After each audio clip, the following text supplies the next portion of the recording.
Ang dami pa rin hindi naniniwala. Kaya pakikita ko po ulit sa inyo. Ang sabi ng iba, may battery daw ito sa ilalim. So ano po yan? Boost converter.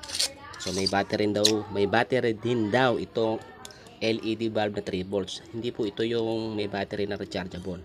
So ang gagawin ko po ngayon, ito naman ang gagamitin ko. Ayan. So ayan, kita nyo po. Boost converter po ito pero 3.5 volts yung output. Dahil ang ating LED bulb ay 3 volts. So ang lalagay ko po ngayon ay Sunrox. Bubutasin ko po, ayan ha. Bubutasin ko po Sunrox.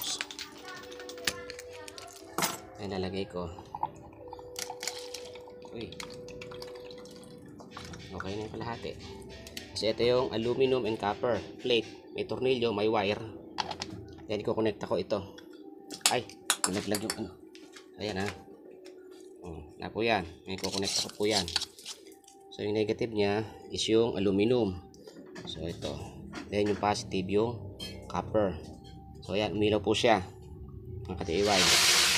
So ayan, nakita nyo na. Legit po ito. Ayan, maliwanag po yan sa gabi. Maluwag lang yung hawak ko. So yun lang mga katiiway. Thank you for watching.